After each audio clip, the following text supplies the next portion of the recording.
Welcome to the Timescales Interviews. I'm Grego, your host. Today I have a very special guest, educator, producer, director, and so much more. None other than the extraordinary Andrew Ireland. Hi, Andrew. Hi, that's very kind of you to say. Yes, it's a great pleasure to be here. Excellent. And thank you so much for allowing me to meet with you. I've been looking forward to this for quite some time now. This interview is being conducted in California and the United Kingdom. Am I correct that you're in England? Yep, I'm in Preston in Lancashire in the northwest of England. Okay. Lancashire. You just answered one of my questions right there. I was going to ask how to pronounce that because in the States, there's several different ways of pronouncing it. And I know a couple of them are probably not correct. Yes, well, yeah, it may depend as well where you are in the UK, but for me, it's Lancashire. Lancashire. Okay, very good. So what's it like there today? Looking out the window, it's getting dark now, uh, so that's telling us that the nights are drawing in and winter's settling in. It's been a nice sunny day, so it's all right. It's quite pleasant actually. It's all right. Yeah. Okay, okay, very good. Same here. Our summer has come to an end, and we had a nice early morning earthquake over by Sacramento, so it had us moving around a little bit. Um, so Yeah, way could to wake you you up, isn't it? Yeah. yeah. um, just so watchers and listeners can get to know you a little bit and get a feel for who you are, could you tell us a little bit about you? I have Googled you. Yes, isn't that always lovely to hear? So do you have any secret hobbies that very few or no one knows about, like skydiving or stamp collecting by any chance? Yeah, well, that's interesting because they're sort of two ends of the spectrum, aren't they? Stamp collecting and skydiving. So, neither. Um, I like doing creative things. I like making things. So, I went through a period of time a few years ago where I taught myself rudimentary skills of making things out of wood. So a way of getting away from emails and work, going into the shed, building something. So I made a life-size canine because that Oh, was a great project to do, a great creative project. I had a model canine. I had, the technical manual, the Doctor Who technical manual and so on. So I could scale it up and build that. And I just taught myself a lot of skills when I was doing that. And then I went on from that to make a full-size Dalek, an NSD variant Dalek, a bit like the one I suspect you've got behind you. I can see in the picture. right, Uh, right, yeah.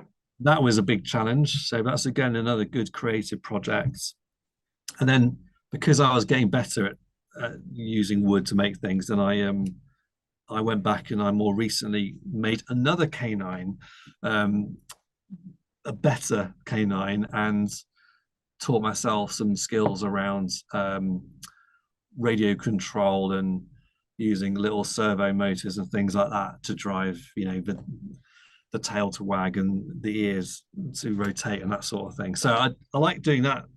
They're the sort of projects I like doing um, to kind of unwind, and it's something very different from my day job working at the university. So it's good.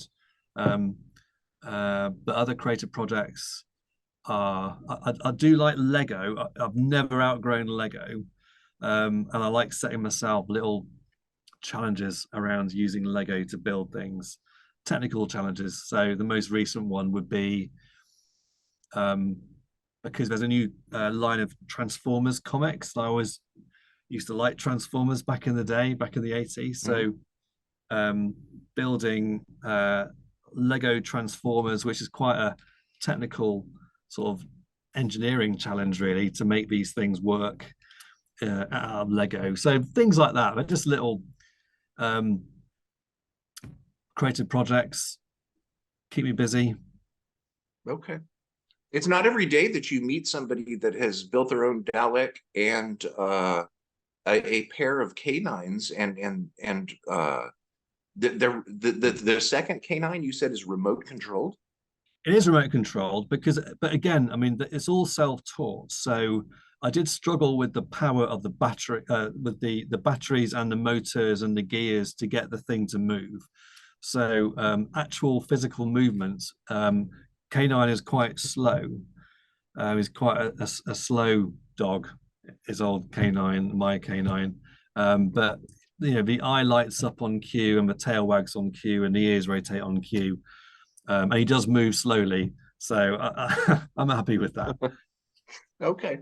Well, I was going to ask you if you happen to be a fan of that quirky British science fiction drama series Doctor Who, and you obviously are. Do you happen to recall the first time you ever saw Doctor Who, and do you have your own doctors, so to speak? Yeah. Okay. Well, first time everyone seems to remember the first time they watched Doctor Who, don't they? So Yeah. first time I watched Yep. Doctor Who, it was I think it was 1979, so I would have been 4, and my parents sent me down the stairs to switch the TV on while they were getting ready to come down and watch um, the new episode of Doctor Who. So I remember going into the lounge as a little boy, switching on the TV, and the picture coming up, and it was the beginning of episode 2 of Destiny of the Daleks.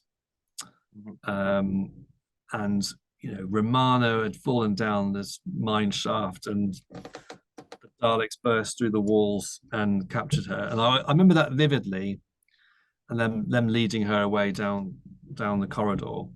And I guess from that point on, it's pretty much hooked on Doctor Who, and it's always been there throughout my whole life. And it's guided some of the choices I've made in my life as well, around work, projects I've done, and so on. So yeah, that was the first time, 1979, and watched it ever since. Okay. All right. So let's jump into the elephant on the living room sofa here, so to speak, with Mission to the Unknown. Mission to the Unknown, a October 1965 Doctor Who story written by Terry Nation, is the only Doctor Who episode that did not feature the Doctor. It was the final episode that was produced by Verity Lambert, and unfortunately, it is still missing from the BBC archives. We can hold out with hope that they might find it someday, but technically they don't really need to find it now, because it has been officially remade, and you produced and directed it there at the University of Lancashire. So you've been called the brains behind this. If someone were to go to doctorwho.tv, there is an article about this leading into where there was an article in Doctor Who magazine. And what I'm wondering is, how in the world did this happen? How did you come to produce a live action remake of a missing Doctor Who episode? Did you email the BBC and say, hey, I want to remake a missing Doctor Who episode and I'm your guy? Or did they contact you and say, we want you to make a live action missing Doctor Who episode? What in the world happened? Where was the spark? Right. Well, it could be quite a long story, so I'll try not to make it overly long. But essentially, the genesis of the idea goes back a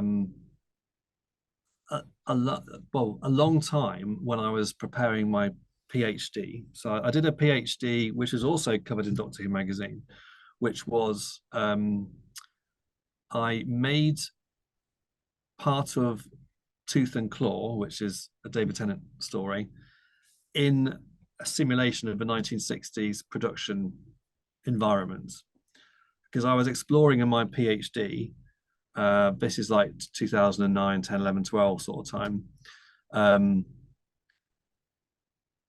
The decision-making process that a director goes through to bring a script to life, and the impact of the production space within which that script is realized.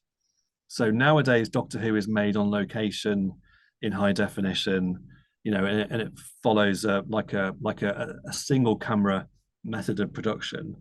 Whereas, as we know, in the 1960s, it's always referred to as studio bound, which has negative connotations of, how on earth can they realize these big stories in these tiny recording studios, recorded pretty much as live, um, with multi cameras operating all at the same time, very much a constraining environment. But I was trying to argue, which is what you sort of do in a PhD, sort of argue different perspectives and say, well, you could argue that in those early days Doctor Who, which were studio bound, the series was able to transcend the limitations of the studio space and tell much bigger stories with a very broad tapestry, much bigger than they did when they started making Doctor Who on location. So if you think about the first few episodes of Doctor Who, you've got contemporary London in the 1960s. You've got the sort of like prehistoric era, 100,000 BC, and then you jump to a petrified forest, and then you have a metal city, then you have a jungle. So just in those first few episodes, you're telling big, broad stories all across time and space. Whereas when they started moving into color production and filming more on location, away from that studio environment, that limited the storytelling. So you have John Pertwee, who's exiled to Earth because it's more complex. I'm sure this is part of the reasoning to tell stories set on other worlds. When you got to film on location, where can you film? A quarry. So there's that whole thing about in Doctor Who, like alien worlds ended up looking very much like quarries. Because where else can you drive from your production base to find a location to film in? And the new series, when it came back in 2005, very much, TV design for Saturday nights, up against Anton Deck and other big shows on ITV, the main competition in the UK. Lots of color and lights and fast and flashy editing. So they had to make Doctor Who, compete and be very big and bold and fast paced and lots of energy and in that first year, the stories were very much contained to Earth settings or in a space station, like an interior set in orbit of the Earth. So even though it's all about, and the whole promotional message, all of time and all of space, to tell the stories in Doctor Who in that first year, 2005, actually the stories were set on Earth, and partly that was around audience expectations. They expect big, strong sort of CGI type visuals and so on. So lots of things have changed over time. So I wanted to see, well, if you took one of those contemporary episodes from the new series, in this case Tooth and Claw, that's designed to be made in that fast-paced, high speed, fast cut, location-based production environment. So if you took that script and sent it back in time to the 1960s, how well could you realize that script in those studio bound limiting environments that you have to be filming in the 1960s? And that's the process we did. So we created a simulation environment of a TV studio. So we worked in a TV studio and produced half of Tooth and Claw, the first half, following the 1960s method of production, in rehearsal periods, recording over a short period of time with multiple cameras, feeding sound and music live into the studio. So post-production was purely stitching together the blocks of production which were filmed. So in a way, the reason why, sorry, that's quite a long explanation, but no, this is very interesting. Very interesting. For me was sort of testing out the methodology of creating a 1960s product in today's time. And so I always thought afterwards, after my PhD, ways of using that same methodology to tackle a missing Doctor Who episodes, because while I very much appreciate and enjoy the animations that are produced, they are very much widescreen, full color, sort of contemporary productions.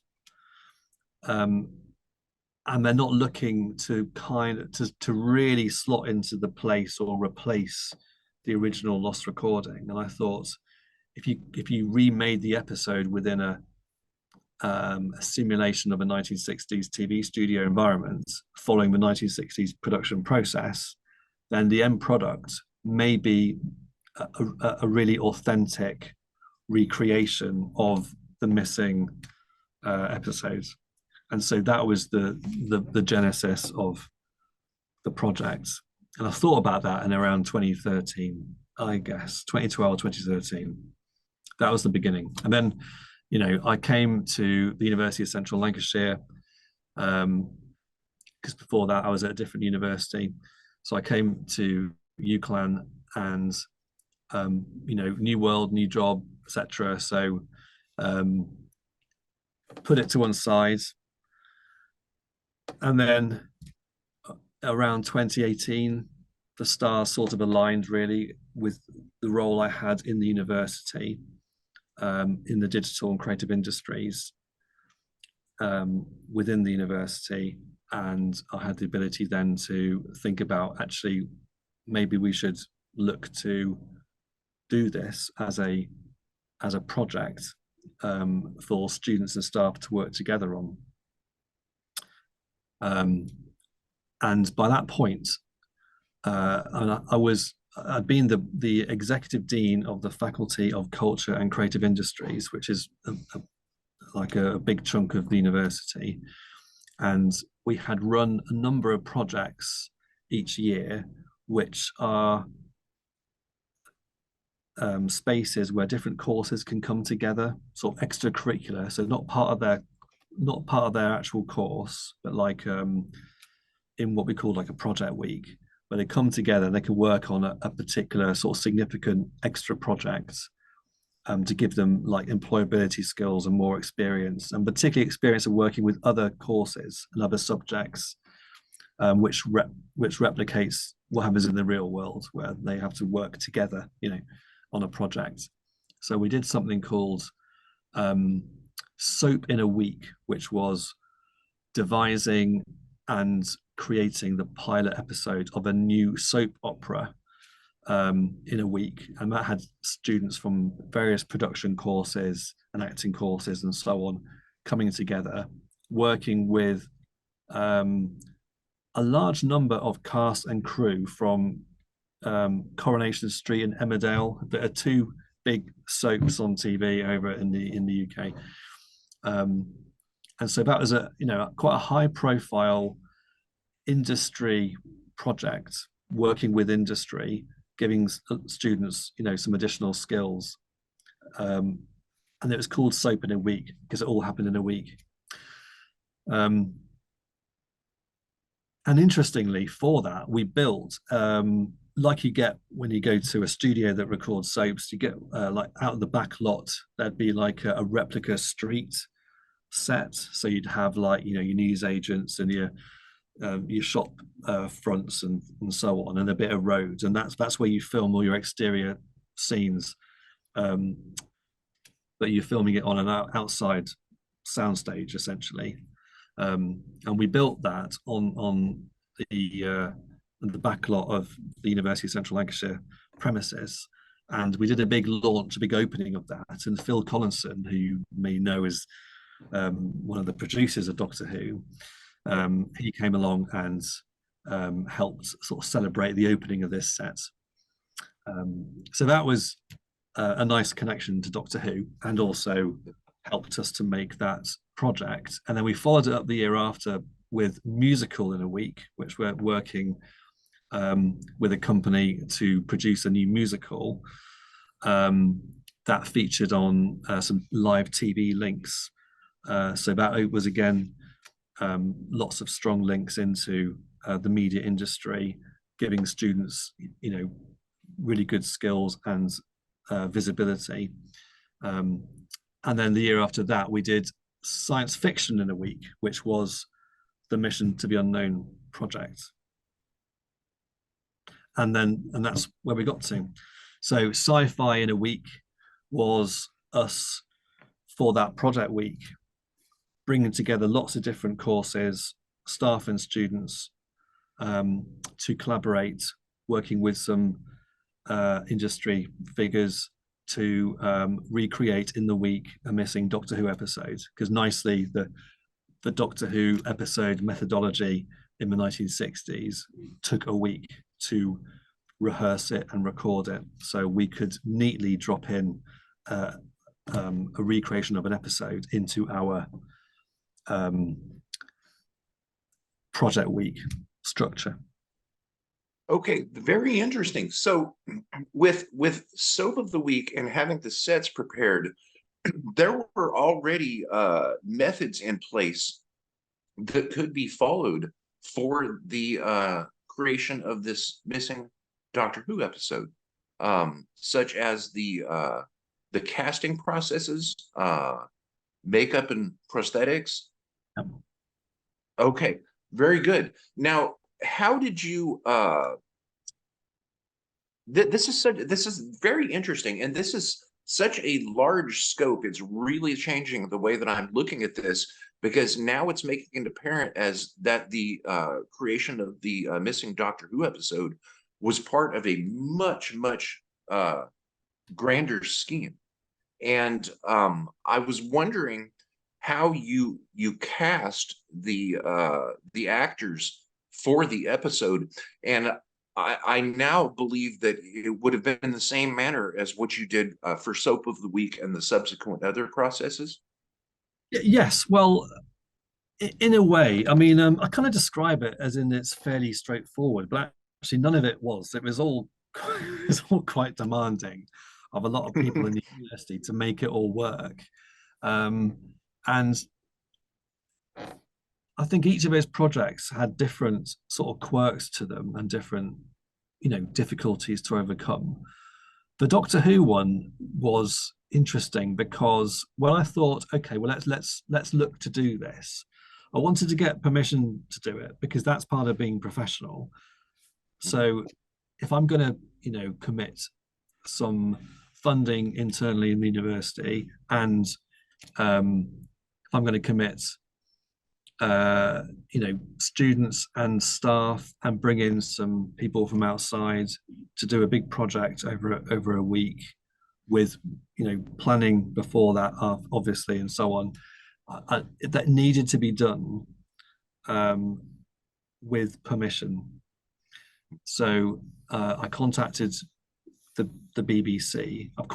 I can't quite remember exactly the path I took, or who in particular, but I contacted there's a number of key people in the BBC who gave us permission as an educational organisation to make it on the proviso, which I set out myself, that it would be, first of all, it's not there as a commercial product. So we're not making money out of it because obviously it's their IP, their property. Right. And also it would be internal only, and it wouldn't have any sort of public airing. And the BBC, with that in mind, those providers in place, at that point were okay to support us doing the work. I also had to talk to the Terry Nation Estate about permission to use the Daleks, because copyright with the Daleks rests with them and not the BBC. Mm-hmm. And so I did that, and actually they were supportive too. And so I was a bit surprised at that point. I thought I kind of put the feelers out there to see whether we could do it or not. And it came back with support. So with those provisos in place, we set to work, and everyone knew at that point that it wasn't something which was going to be shared more widely.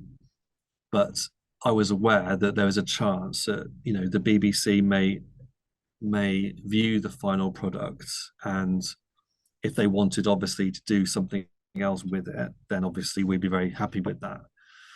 Um, so I'm explaining that because when it came to things like casting, uh, we didn't want to make, I was very cautious about all this. I didn't want to make a big song and dance and a big splash about it, because in a way we're trying to do it as an internal educational project within the university.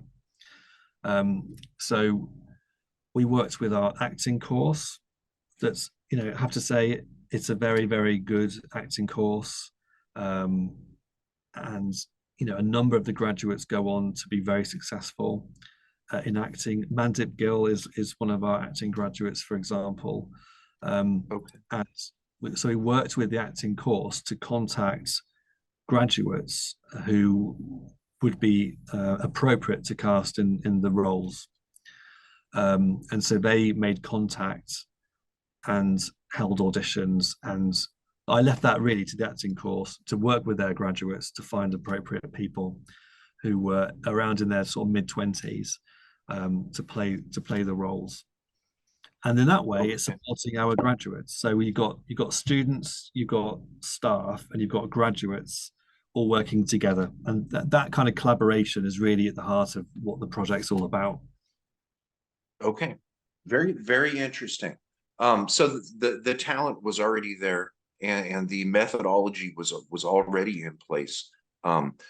It sounds like a wonderful blend of things coming together all at the right time. I can't imagine contacting BBC and the regarding the Doctor Who IP and asking for permission to do something, and then in addition to that, needing to contact the Terry Nation estate regarding the Daleks, and then receiving 2 positive yeses back.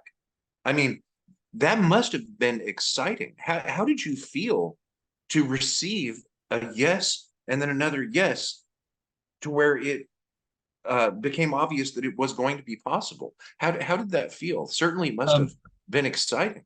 That was the word I would use. It was Okay. exciting. It was exciting. I thought it was a great opportunity. And yeah, it was like the stars aligning. So we had the support, and I had the support internally, and certainly a lot of people in the university wanting to be involved, whether they're Doctor Who fans or not. And there's a real mixture. So it was a great sort of opportunity to do something a bit different, which is what these projects are all about. They're kind of like extra projects that are a bit beyond the normal, and everyone gets hopefully a lot of benefit from being part of it, part of that opportunity. Okay, very good. Now, could you tell us a little bit about the costumes, the makeup and prosthetics?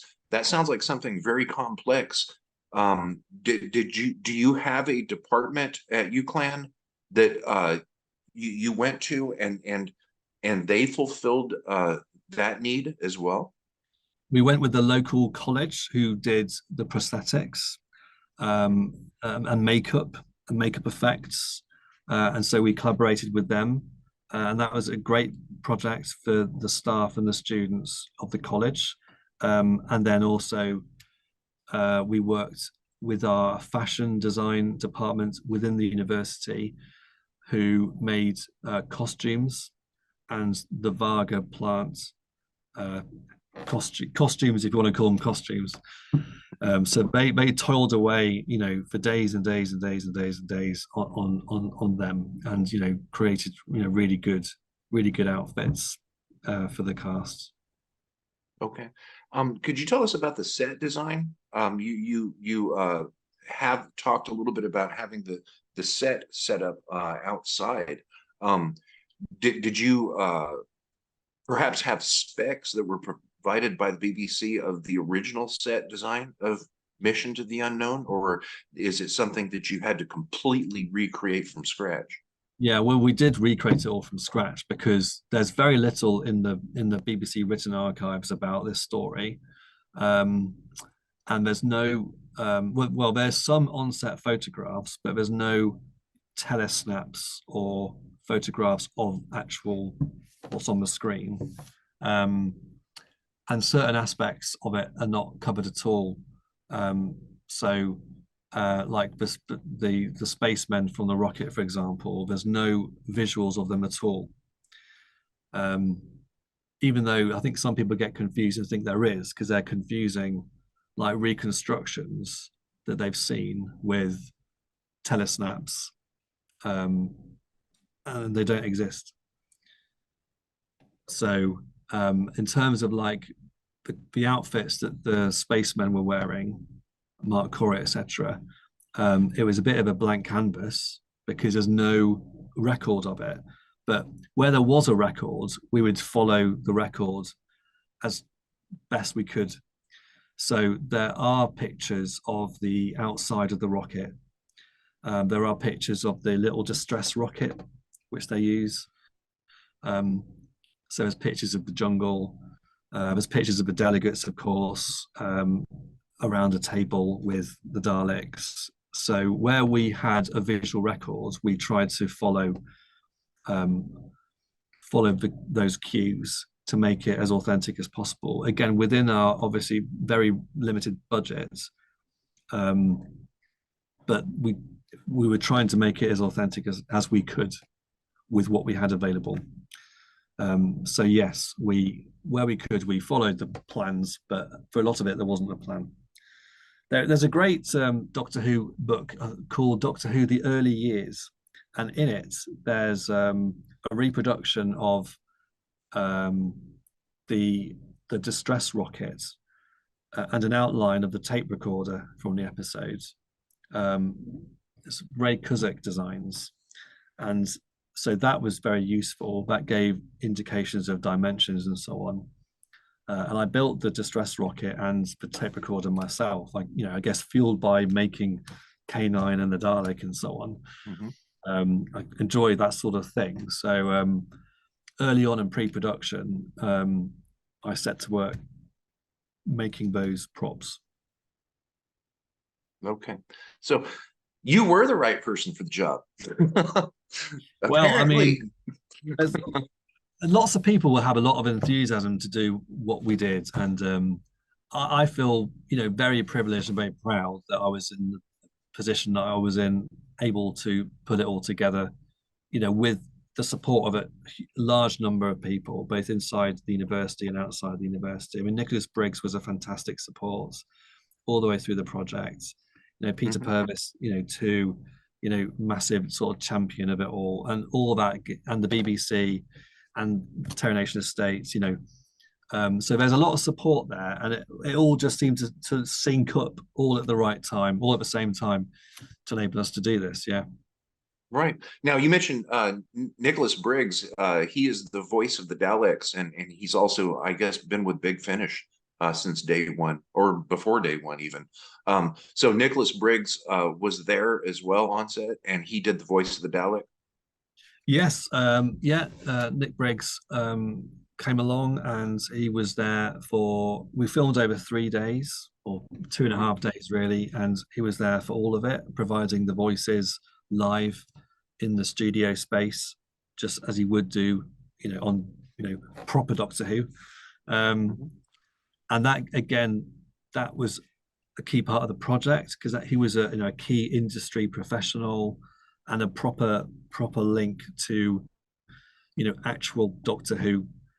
So the students felt it was connected to the real show. There's a proper connection there, so that was really, really helpful, and helped everyone be very professional, actually, and rise to the challenge, because we're working alongside and with key people from the series. Now, how many people would you say were on the set? Was it dozens? Was it 100? I think we worked out that overall there was about 100 people involved. Wow. And that's everyone. That's everyone. Staff, students, graduates, industry support, and so on. On set, it would vary. because the different people were involved in different parts of the production. So some were involved in pre-production, like making costumes and building sets, for example.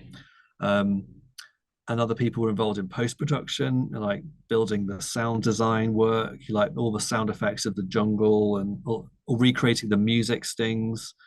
Um, and some people were involved in the studio itself, uh, you know, vision mixing, running cameras, sounds. So yeah, there are lots of roles to go around at different stages of the production. Okay. Now it's my understanding, and I believe you just nailed it, that this was filmed in just 2 days, which to me that's shocking. That it's really hard to imagine how something like this could go together in just 2 days. In fact, that is mentioned in Doctor Who magazine issue number 537. And people interested in this film definitely need to check out that issue of Doctor Who magazine. But what that leaves me wondering is, before this epic 2 days to recreate a classic missing Doctor Who episode, how many days led up to that 2 days? Yeah, well, it's harder to quantify because probably for a few months leading up to it, we had a number of meetings, like production meetings with different people involved, um, all about the logistics of planning a production and using the space and how to build the sets and the costumes and are things on track and how can we find Daleks and get them in and all those sorts of things. So that took time in the lead up to the production week itself. And in the production week itself, it was a combination of rehearsals. So first 2 days were rehearsing with the actors in a different space, with tape on the ground representing where the sets would be, just as they would have done in the 1960s. And while we were doing those rehearsals, which is called like blocking the action, working out where the camera's going to go, where the microphone's going to be, and where the actors are going to be, and how they move in the scenes. While we were doing that in the rehearsal space, other people were in the studio space, building the sets. And so that's happening in parallel. And then we did the filming. It was really like 2.5 days. So Wednesday morning, we filmed in one studio space the sequences with the Daleks and the alien delegates in that set, and also the scenes set inside the space rocket. They were on one soundstage, if you like. On a separate soundstage was the jungle set with the exterior of the space rocket. And so on the Thursday and the Friday, we filmed all the jungle scenes in the second soundstage. And the reason why we use two sound stages is purely because of the size. They're both quite small spaces, smaller even than the Lime Grove studio would have been. So we had to split it into two different locations. Okay. And you had some special guests on the set. One of them was Stephen, or the first Doctor Who companion, Stephen Taylor. And you had the original actor right there on set, as well as Edward de Souza, who actually did the introduction. And he performed the original Mark Corey in the original 1965 episode. What was it like having these legends right there on the set? Well, it was yeah, fantastic, and it was, again, it's exposing the students to you know big industry figures and links into the source material. So Peter Purvis, who plays Stephen Taylor, he was full of life, full of energy, very excited about the whole thing, very supportive, a real sort of champion. And it gave a real buzz to people, him being there. Edward I can only D'Souza. imagine. soon as Peter Purves shows up, it's real. Yeah, absolutely, absolutely. Yeah. So he brought a Right. real sort of, strong edge to it. As did uh um Mr. De Souza. yeah, Edward de Souza. That was really interesting because I think it really brought it all flooding back to him. I mean, to him, this was like a very small, a very small sort of like speck on his CV. This is like a couple of days' work ready for him, or a week or so, a long, long, long time ago. And he said that when he walked onto the set, the jungle set, and saw the rocket, it all just came sort of flooding Wow. back, these memories. And then he was quite tickled, I think, meeting Marco Simeone, who's the actor playing the same role so many years on. So that was nice. And again, great for the acting students to hear from someone with such a strong track record of film and stage and TV acting as Edward de Souza. So that was a great sort of industry and professional link, as well as Nick Briggs as well, who was Right. there providing not just that kind of credibility to the project, but also he was acting in it as well. So there was like two things we were getting through good old Nick's involvement. Right. Okay. That sounds wonderful. Nick Briggs seems like a very interesting person, and I think that Doctor Who fans uh, may have him and a small other group of people to thank for Big Finish. I think that he's one of the people that actually started that. I guess he has to be a Doctor Who super fan. Seems like a really cool guy. I can't imagine having him on the set there with you. Did he use the I don't remember the name of it. There's a device that he uses. I think he made it to Yeah, create the Dalek voice. Did he bring and use that? yeah. You're thinking of something called the ring modulator. Yes, a ring modulator in order to do the Dalek voices. I think he made one. I seem to remember hearing that in an Well, interview or he something. certainly brought it along. Uh, And yeah, so it was done in exactly the same way as it would normally be done. So we had to. It's quite a complicated wiring setup. So he's in one corner of the studio with the ring modulator, and he's got headphones on, so he can hear. Um, Presumably, he's able to hear the sounds being recorded somewhere else on the set, going through the control room into his headphones, and then he can, with his special microphone, say the Dalek dialogue, which is then converted through the ring modulator to sound like a Dalek, which is then played back into the studio space for the other actors to hear, but hopefully not loud enough that it's picked up on the microphone. So it's all quite a complex setup, but once you got it in place, then you really are making Doctor Who in the way that it is made with Daleks. okay.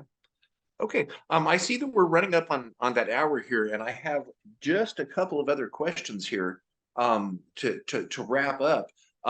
One just broad, vague question. Was making this a cakewalk? I mean, was it easy? I mean, it sounds like you had all the right departments and talent in place. Not saying that it was easy, but is it something that you would consider to be simple, or were there any just major challenges? Anything you weren't expecting that came up where it might have seemed like, wow, maybe we can't do this? I mean, was it easy, or was it extremely challenging, or was it just somewhere in between? I think it was. I can only honestly say it was extremely challenging because it is a Okay. big, very complex um, thing to do, um, and you know we are making an episode of Doctor Who in that week, just like the BBC would be making, with a key difference. We're not the BBC. We are a university, and changing the university into a 1960s TV producer slash broadcaster is not, it's not easy when you're running a university. So adapting the university processes and spaces and, to adopt a 1960s BBC sort of production environment is difficult with so many people involved. So it was challenging, but very rewarding. And I was very much committed to making sure it definitely happened. We definitely would deliver it. And the challenge is, in a way, what higher education is all about. Higher education is about challenge and opportunity. And this was a great opportunity to make something a bit different. And we all had to rise to the challenge to do it to the best of our ability with what we had to do. And like I say, there are things about it that we would do differently if we're going to do it again. But as a project for students and staff and alumni, graduates to work together, it was hopefully a great set of experiences for people.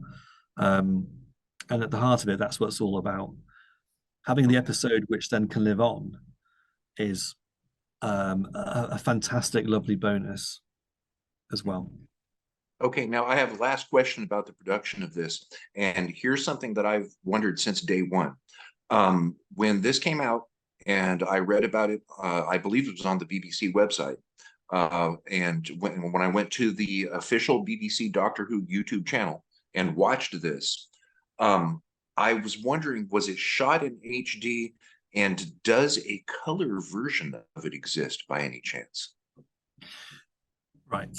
Well, or you don't have to answer that. No, it's fine. It's fine. No, it's fine. The honest truth is, it was not filmed in high definition because actually the production equipment we were using at the time was just before we renovated the studios and brought in super high definition 4K kit. And that happened over the lockdown periods in the main, I think, if I remember correctly. So this was done in February 2019. And so we were using standard definition, not high definition kits to record it in. And so it does not exist in high definition. It does not exist in 16:9 or widescreen. It was filmed and composed and planned to be what's called 4:3, which is the sort of the old style, more square sort of TV shape. Just like the original black and white 60s episodes. Yep. Yes, because that was part of the authenticity of the process.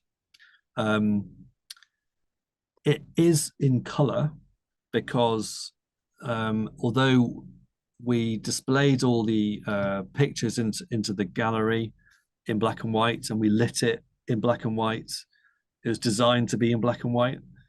The colors chosen for the costumes were chosen how they would come out in grayscale for black and white. So the whole thing is for black and white, but the technology, the process it was recorded in color, even though we were monitoring it all during the production in black and white. The actual source materials in color, and then in post-production, we made it black and white again. So it is possible to watch it in color.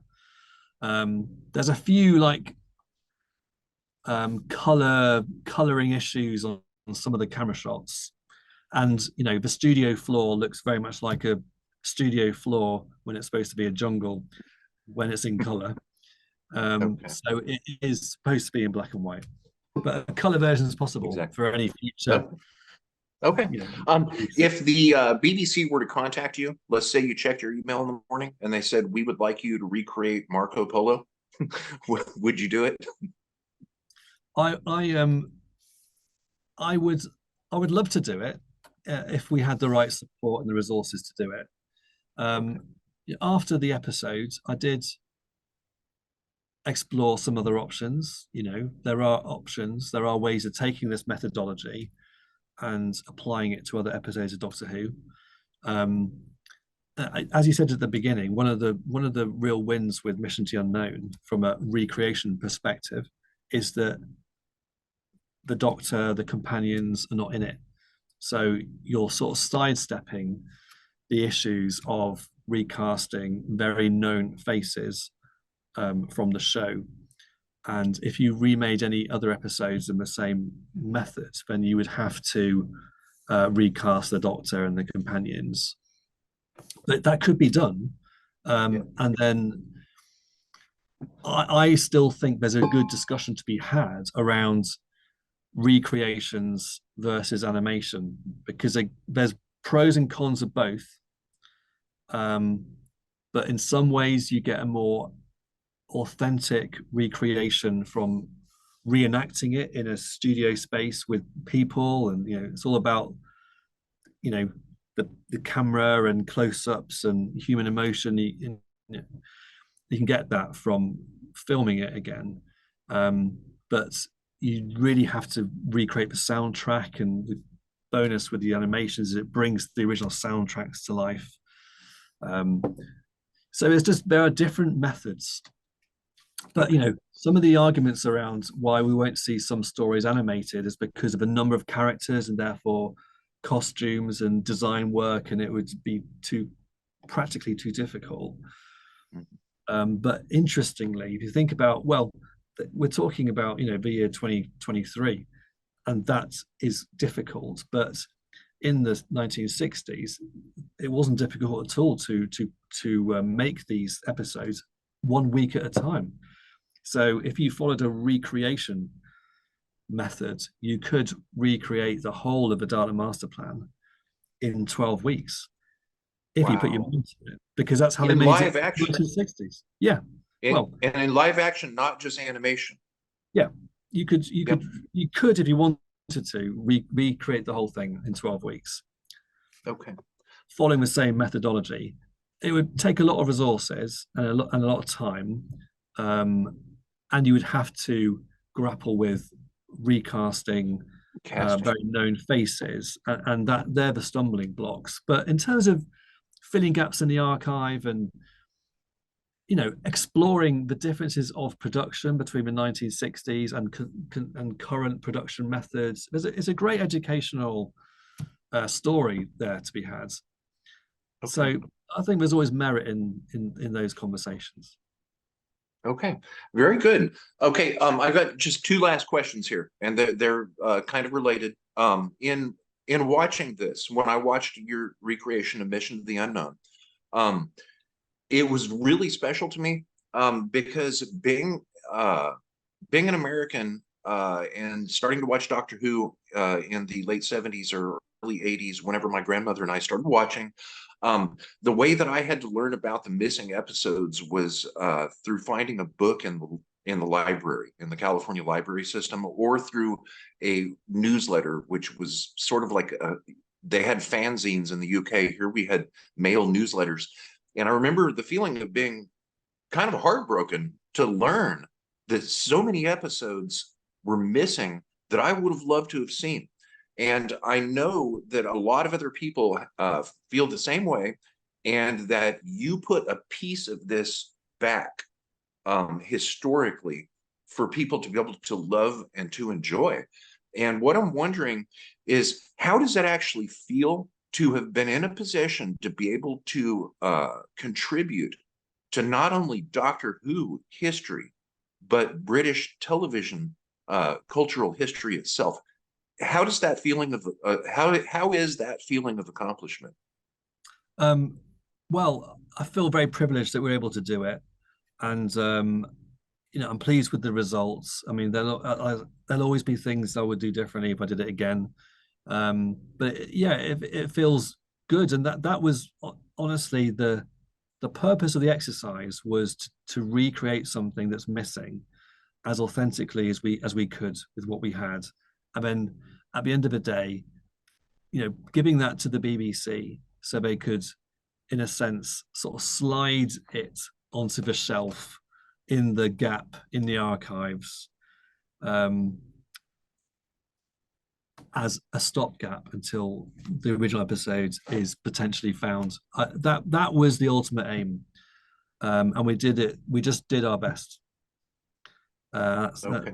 That's all I can say about it. Really, we did our best, and I'm pleased we had the opportunity.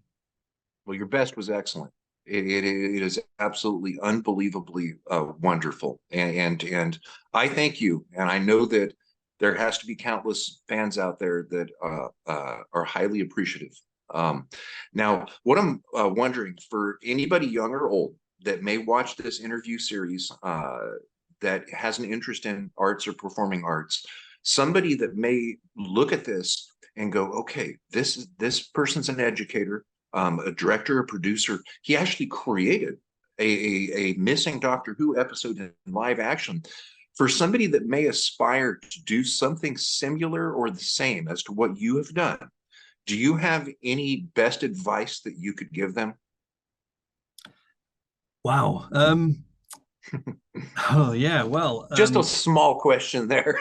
No. Yeah. No. It's great. No, it's good. I mean, and I mean, you say as an educator. I mean, first and foremost, I work in higher education.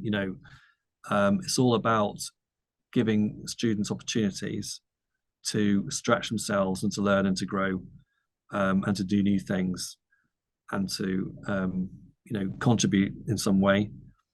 And I suppose the advice would be to believe in yourself and to stretch yourself, um, and not be afraid of getting it wrong or failing, because failure is one of the key ways we learn as human beings. And grab hold of any opportunities that either you can stumble across or you can create yourself. Great opportunities to stretch yourself and try something new and different, and just keep building on that, and believe in yourself. And then when you want to set about actually doing it, think about what steps you need to take and in what order to realize that. So plan it out, and don't just sort of run headlong into it, but sit down with a bit of paper and do your homework and kind of really think about what needs to happen at each step of the way, and then use that as a way of sort of monitoring your progress and your goals as you go, and then relish in trying something new. Okay. Okay, very good. Andrew, I have to thank you very kindly. These are some questions that I've had for a couple of years, and I really appreciate you taking the time. It's very kind and generous of you. It's an honor to have been able to meet you, and I want everyone to go to the official Doctor Who BBC channel on YouTube and check out the live action remake of Mission to the Unknown, because you're probably going to absolutely love it. Andrew, do you happen to have any favorite charities? I'm a big fan of the RSPCA, which is for animals. So that's a big charity. Water Aid is also a charity that I support, about quality of water. They're the two. Well, every charity is a very important charity. I mean, there's so many areas of the world that need support, but those are the two which I particularly support at this moment in time. Okay, very good. Was there anything that I did not ask today that you wish I had? I don't think so, but I bet we'll finish this call and then I'll think of something. But Okay, when you do, just let me know. thanks. I will do. I don't think so. And Okay. to be honest with you, I mean, I really enjoyed talking about the project. It meant an awful lot to me, and it meant a lot to lots of people that worked on it. And we are very pleased and happy about how the project turned out. And it's a privilege for me to talk to someone like yourself. I'm always a Doctor Who fan, have been since I was 4, as I said. So I'm very happy always to talk about Doctor Who and this project. the little contribution that we're able to make to this massive, really important institution as it reaches its 60th year. You know, it's a fantastic achievement, and you know, it's great that we can all talk about it and connect across the whole world. You know, Yeah, where you are, where I am. You know, and we're able to you know to share that. That's great. it is wonderful. And because in 1965, this wouldn't have been possible. No, no, absolutely, yeah, Yeah. exactly. So, So, yeah, the whole world has changed. yeah. Okay. Thank you very kindly. This has been an absolute pleasure, and it's an honor to have been able to meet you and talk about your recreation of Mission to the Unknown. And thank you very much for filling in that piece of missing Doctor Who history. It's absolute pleasure, and thank you very much for talking to me. Really enjoyed it. Okay. Yep. Have a nice evening, and cheers from California. Thank you.